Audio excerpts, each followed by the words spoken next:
Hello guys! Today I've decided to cover something I've always wanted to cover on the channel, Tom and Jerry. Not only is this a classic cartoon, I personally have very fond memories of it from my childhood. I will always remember watching the old replays which aired on Boomerang in the mornings before I went to school. Before I start discussing the show in detail, I firstly want to give you some general context about it. It was of course created by the famous duo William Hanna and Joseph Barbera in the year 1940, would you believe. The two had got together as animators at the time and pitched the idea of, I quote, two equal characters who were always in conflict with each other. And after toying around with numerous other ideas, they eventually wisely settled on the duo of a cat and a mouse. Nevertheless, I wanted to do cat and mouse because, number one, the minute you see a cat and mouse on the screen, you know there's conflict. And you got chase. And I love that whole idea. The world's first ever sighting of Tom and Jerry was in a short called Puss Gets the Boot. At this time, the show was animated by sketches on papers, of course all hand-drawn, hand-painted, and according to the research I've done, it was a monumental effort requiring many people to put these cartoons together. So even if the format changed as time went on, a massive thank you is needed to everyone who laid the foundations for what went on to be a legendary series. Now let's get into talking about the show. I always try and pick out the bits which make a show stand out and be successful. And in my estimation, this show has only two main dynamics to credit for its success. One being the slapstick comedy, the other being the characters themselves. Let's take a look at the violence and slapstick stuff first. Now it might not seem like a big deal or particularly hard to get slapstick comedy right, and some might even look down on it as a lazy attempt at humour, but you'd be surprised. It's a bit more complex than you might think.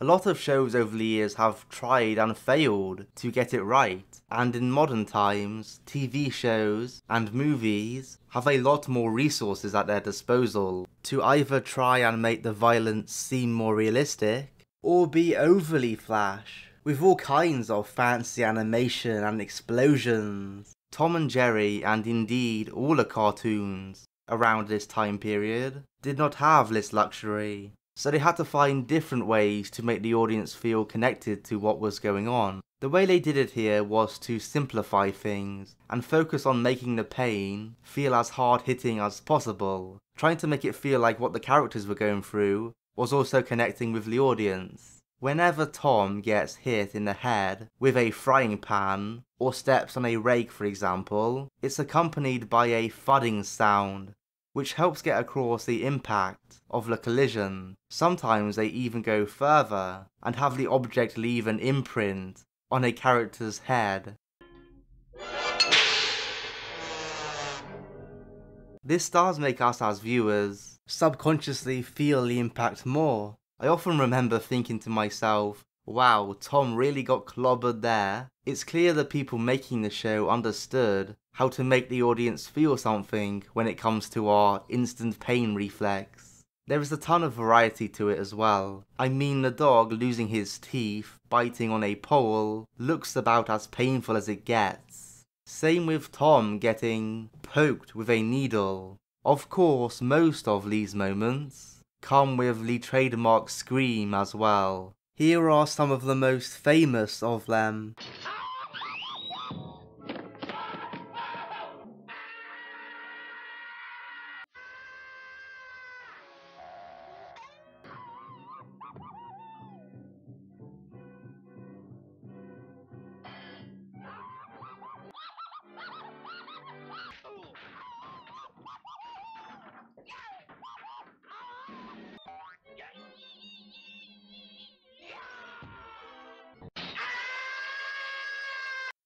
Again, all of these screams add to the moment and make you really buy into what these characters are feeling. It's worth noting, by the way, that William Hanna actually voiced all the screams himself. Fair play, he certainly had a pair of lungs on him. It's worth noting that they of course never got all of this instantly right. It took some time and refining for them to realise that it was better to have human sounds coming out of these animal characters. Originally, the characters looked and sounded more like actual cats and mice.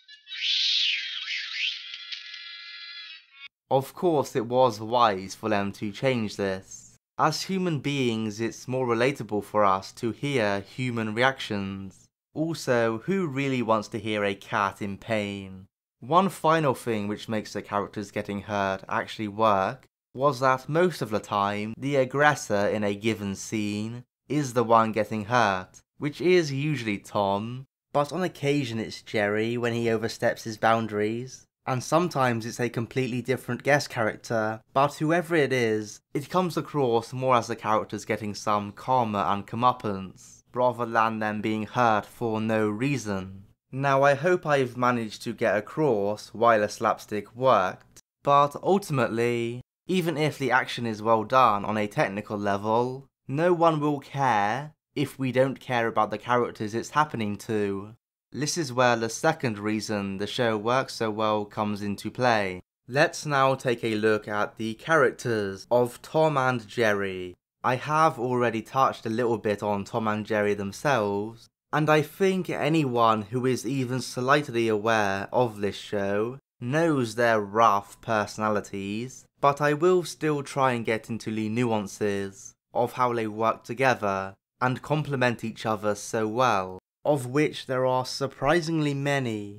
Tom is obviously portrayed as the de facto antagonist in most episodes. He is a cat who is going after Jerry, who is a mouse after all. He also comes across as a bit narcissistic and arrogant at times. However, Jerry gives as good as he gets. He is very cunning and mischievous himself, and not only plays defensive, actually sets up traps for Tom at times.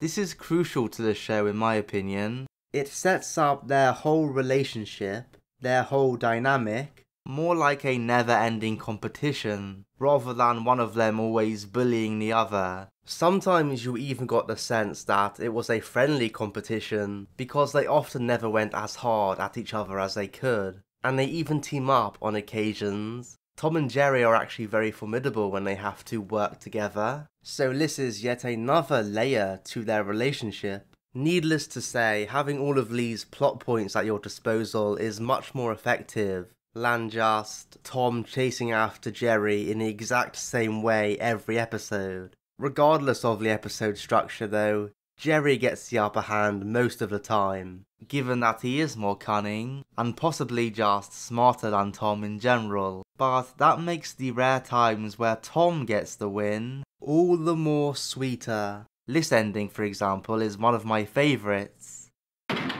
Gee, I'm throwing away $1 million. But I'm happy! Yeah! Notice how Tom talked there. Well, the thing is that Tom and Jerry can actually talk. They normally remain silent, but when the moment calls for it, they can deliver perfectly timed lines like these. We repeat, the White Mouse will not explode. Don't you believe it? In me power. Now you set my soul on fire. I can feel it now. It is burning, burning, burning. Say, something is burning around here. The bit of Tom playing the piano is such an iconic scene. The way he's putting on this sophisticated French accent, only to go to this New York accent when he smells the smoke. It's such simple genius. Another added bonus to this sporadic voice acting is it gives the main characters even more of a personality, which links back to what I described earlier. It makes us actually care what happens to them. Occasionally we are even treated to a musical number, whether that be background music or the characters singing themselves. I will always remember the Soldiers of Fortune song played in the Two Musketeers. and of course Tom's rendition of Is You Is or Is You Ain't My Baby. That's an all-timer. Now the side characters do sometimes talk more frequently, but the side and one-off characters on this show are a whole nother beast by themselves. In fact, let's talk about them a little bit. There are too many to name them all, I would be here forever, but I will touch on some of the main ones. First, there is the big grey dog called Spike, or sometimes Killer in his earlier appearances, as well as his son Tyke. His role is usually to be in the doghouse in the garden, getting annoyed at Tom's antics. He does make a good foil for Tom, and on rare occasions they call some kind of a truce. Jerry often kind of uses him as a protector as well, being the cunning little devil he is. You also have the gang of rival cats, headed by the black cat, Butch. These lot are quite versatile, sometimes acting as a mouse catching crew, sometimes acting in competition in Tom's quest to get with a female cat. The other main side character is the little grey mouse, Nibbles. He's a cute little character, but not that impactful to the show. He's mostly Jerry's sheep, follows him around everywhere. He's very naive, and Jerry often struggles to keep him safe from Tom. Another character I should probably touch on is the rather infamous Mammy Two Shoes. She was Tom and Jerry's owner, or at least that's what I interpreted it as. Some people claim she was the maid, but honestly, given how she is seen with a bedroom in the house, and how she has lots of jewellery on, and is seen playing cards with the girls, etc., she struck me as someone who has money, and probably owns the house. Either way, she did come under scrutiny for being a racist stereotype, and the character actually disappeared from the show after 1953, and over the years has often been censored out of episodes airing since. Now, Tom and Jerry has racist moments for sure. The show is a product of its time, no doubt, and should be viewed in that context. But when I watched this show as a kid, the channel I watched actually showed the character. Only her legs showed, of course, most of the time, as she was always stood on a stool, trying to escape Jerry. And back then, I never really thought about the racial implications. I just found her funny. The way she used to yell, "Thomas!" all of the time. And to be honest, even looking back now as an adult, I still don't think the character is that bad. Sure, she is a stereotype, but stereotypical people do exist in real life. It's not like they don't. And frankly, I don't think there's anything that offensive about how she was portrayed. But evidently, a lot of people disagree with me about that. And that's fine. You guys know by now that I'm not the easily offended type. Ultimately, regardless of all the real world stuff, in the context of the show, I felt she was a worthwhile addition. Having a constant human presence helped add at least some kind of world building to the show. All in all, the characters of this show, while not that deep of course, all had their own charm and helped the show become much more enjoyable. So there you go, those are the main reasons I think this show worked so well, and why it became such a success. But it would be remiss of me if I didn't share with you some of my favourite episodes from the original run. One which immediately jumps to mind is Pecos Pest. In this one, Jerry's hillbilly cowboy type uncle pays him a visit. His gimmick is that he likes to sing songs with his guitar, only he has a stutter and struggles to pronounce certain words, like so. Froggy went a-courtin', he did ride Cambo. Froggy went a-courtin', he did ride a sword and a pick and a revolver by his side, Cambo. Not only is his singing very funny, it's also quite endearing, watching him power through, improvising the lyrics if necessary. It's also a nice touch how he plucks Tom's whiskers for his guitar strings. The ending gag where he's performing on TV, with Tom and Jerry watching him, and his guitar strings snap, causing Tom to laugh at him, only for him to literally reach through the TV to pluck one of Tom's whiskers, and goes back to finishing his song. That's such a badass moment, and it's so damn good. Another standout episode, mainly for the visuals, which is a surprising thing to say about this show, is Mice Follies. It's the one where the kitchen gets flooded, and Jerry makes it into a makeshift ice ring. Some great moments there, as Tom chases them around on ice skates. And of course you have the dancing scene, with the improvised spotlight. It's a very chilled, relaxing episode, and definitely one of the most aesthetically pleasing. A couple of more darker themed episodes of the show are Heavenly Puss, where Tom is about to get sent to hell unless he gets Jerry to forgive him, and Blue Cat Blues. The ending of this one infamously features Tom and Jerry both depressed and heartbroken after a breakup, so they're sitting there on a railroad track. A lot of people mistakenly think this was the final episode, which would be rather bleak indeed, but the last short of the original run was actually called Tot Watchers, where they have to look after a baby. Quite the difference, hey? I don't know how that rumour of it being the last episode got started, but as rumours often do, it got accepted as fact, so there you go. Regardless, these changes in tone show that Tom and Jerry wasn't just a one-trick pony, and could vary up the tone and structure on occasion.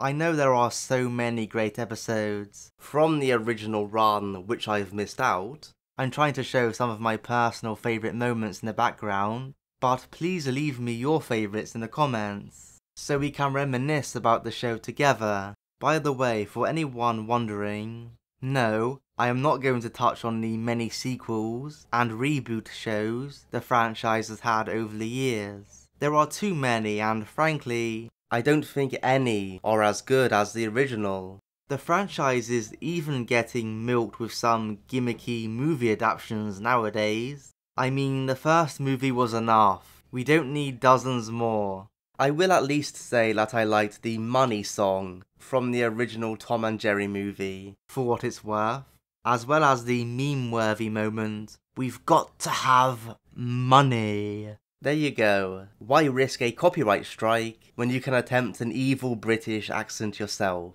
The only adaptation I want to give some serious credit to is the Chuck Jones version, which aired in the 60s. I used to have that full collection on video when I was a kid, and very much enjoyed it.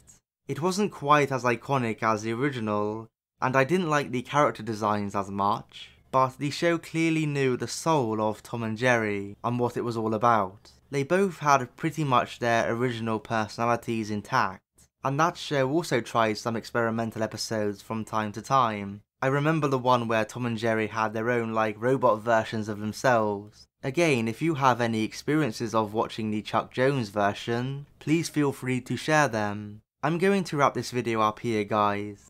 I've really enjoyed putting this one together, going back and reliving some childhood memories of how I used to watch this show, sometimes with my brother.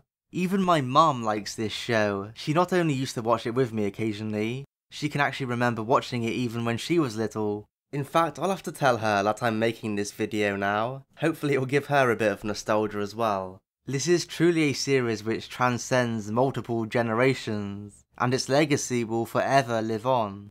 I really want to thank you for joining me for this retrospective, guys. Please consider liking the video and giving the channel a subscribe. And with that, I'll catch you later. Take care.